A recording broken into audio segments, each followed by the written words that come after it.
Baie welkom by hierdie uitsending van die NG Kerk Oudtshoorn Wes. Jesaja 43 is 'n baie sterk gedeelte in die Bybel en daar's 'n kans dat iemand dit in 'n moeilike situasie of vir jou gegee of vir jou gelees het. Ek lees dit uit die 2020 vertaling uit die eerste 7 verse. Maar nou, so sê die Here, jou skepper Jakob, die een wat jou gevorm het, Israel, moenie bang wees nie, want ek het jou losgekoop. Ek het jou op jou naam geroep, aan my behoort jy. As jy deur water moet gaan, ek is by jou. Of deur riviere, hulle sal jou nie oorspoel nie. As jy deur vuur moet gaan, jy sal nie geskroei word nie, en die vlam sal jou nie brand nie, want ek is die Here, jou God, die Heilige van Israel, jou verlosser. Ek gee Egipte as jou losprys. Kus en Seba gee ek in jou plek, omdat jy kosbaar is in my oë, geëer is, omdat ek die een is wat jou liefhet. Gee ek mense in jou plek, volke in ruil vir jou lewe. Moenie bang wees nie, want ek is by jou. 'n Pragtige, positiewe, sterk boodskap van God wat sê, moenie bang wees nie, as jy deur moeilike goed gaan, sal ek by jou wees, want ek is die een wat jou liefhet, en ek is die een wat jou op jou naam genoem het. In die Bybel, eintlik in enige gesprek ook, as iemand sê maar, kom daar 'n wending. In hierdie gedeelte is mos 'n besondere, troosvolle gedeelte, maar hy staan tussen 2 maars. Die eerste maar is vers 1 wat ek nou klaar gelees het. Maar nou, so sê die Here jou skepper, Jakob, die een wat jou gevorm het, Israel. En in die eerste vers van hoofstuk 44 staan daar weer, maar luister nou, Jakob, my dienaar, Israel, wat ek uitgekies het. En as mens die verhaal van Jesaja verstaan, dan raak hierdie boodskap van Jesaja 43 nog meer asemrowend, want ons kry 'n kykie op God. Dis 'n kykie wat ons deur die hele Bybel kry, en Jesus het hom vir ons baie duidelik kom wys. Jy kan as dit ware sê, met Jesus se koms het hy dit belig, dit wat in die Ou Testament, partykeer, ons kan dit nou sien, as ons terugkyk uit Jesus uit. Partykeer kan 'n mens dit nie daar gesien het nie, maar Jesus kom wys dit vir ons duidelik, maar dit was altyd daar. God het nie verander nie, hy was altyd dieselfde.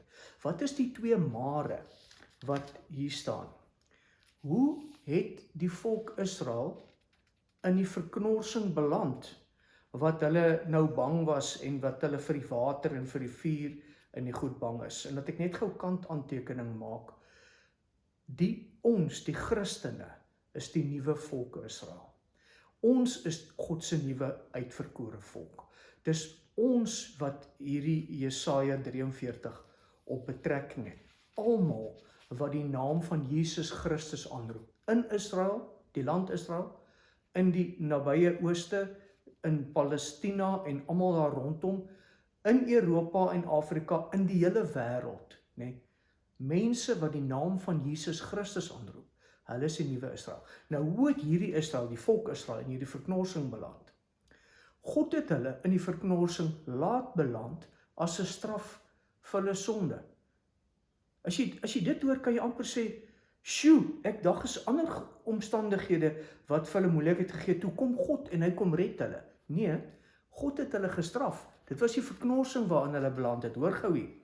Hoofstuk 42 vers 24. Wie het Jakob as buit oorgegee en Israel aan die plunderaars?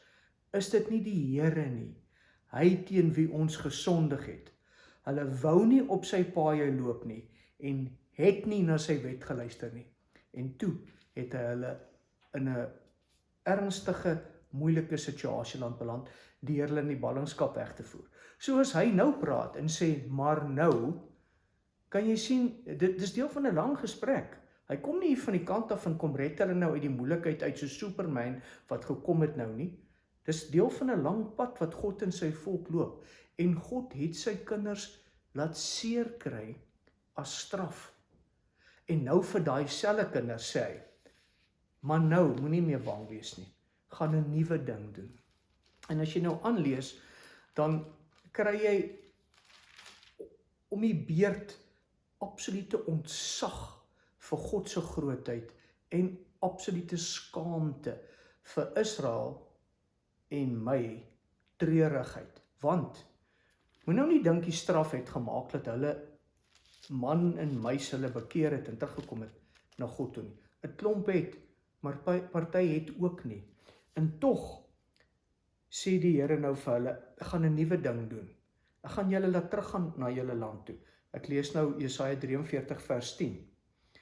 Julle is my getuies, is die uitspraak van die Here, my diensknegt wat ek uitgekies het, sodat julle my kan ken, in my kan glo en kan insien dat dit ek is, sê die Here. Hy gaan hulle laat teruggaan na hulle land toe en hy gaan 'n nuwe begin met hulle maak.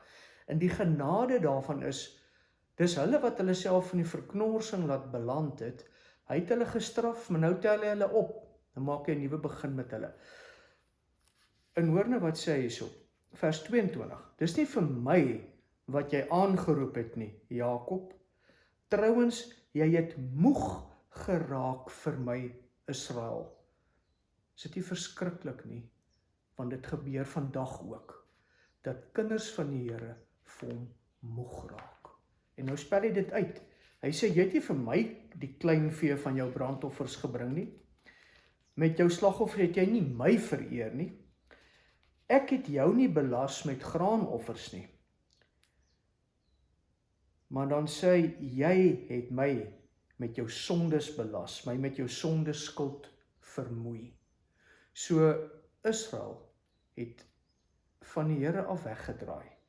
En dan sê hy, vers 25 is my wonderlike vers.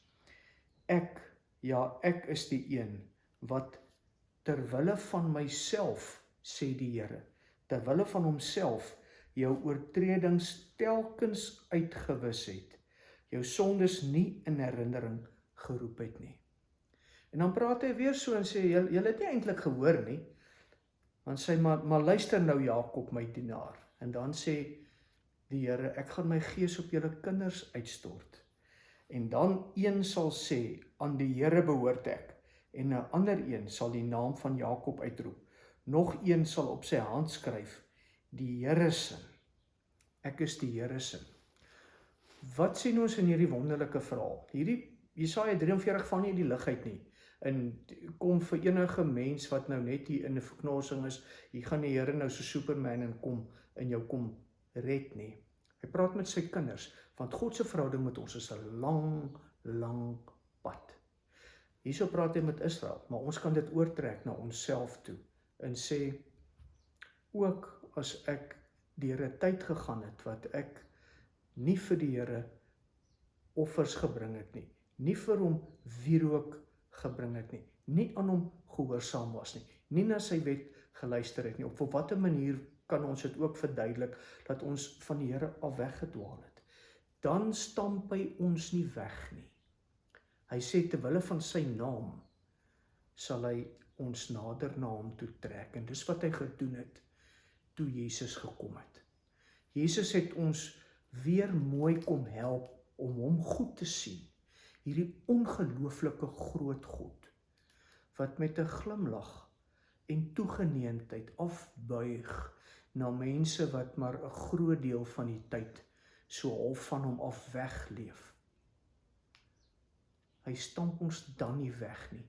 Hy trek ons terug na hom toe en hy nooi ons en hy roep ons, soos wat hier staan, vers 10, sodat julle my kan ken, sodat ons hom kan ken as 'n God wat ons sondes en oortredinge uitwis, sodat julle in my kan glo, dat ons regtig in vertroue aan hom kan vasvat en kan insien dat dit ek is, dat ons kan insien dat die Vader van Jesus Christus hierdie ongelooflike groot, maar liefdevolle God is, wat graag wil hê ons moet sy pad naby aan hom loop.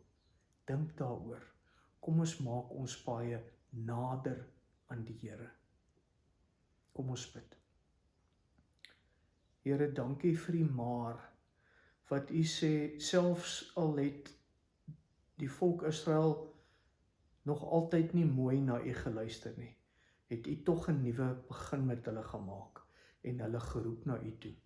En ons weet, in Jesus Christus, het U met ons 'n nuwe begin gemaak, en U het na ons toe gekom deur die Heilige Gees, wat ons na Jesus toe trek. Ons sê baie dankie daarvoor. Dankie dat U so 'n groot en genadige en liefdevolle God is, wat kans sien vir ons en plek maak vir ons in U koninkryk. Ons loof U naam. Amen. Ontvang nou die seën van ons Here en gaan in sy vrede.